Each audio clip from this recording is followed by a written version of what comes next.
है उसका पुण्य और तप नष्ट हो जाता है, और जो अपने शरीर से दूसरों की सेवा करता है उसका पुण्य और तप बढ़ता है।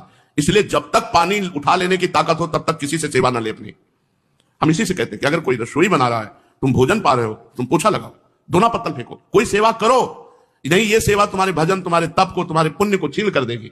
जब तक समुद्र से कनेक्शन नहीं होता तब तक बात बहुत होश में। अब जब समुद्र में चित्त, प्रभु आनंद समुद्र है, प्रभु पुण्य समुद्र है, अब फिर फर्क नहीं पड़ता कि इतना हिस्सा भजन में जाएगा तो तुम घसीट लो जितना घसीट पाओ, तुम घसीट लो जितना घसीट पाओ, हमारा समुद्र है।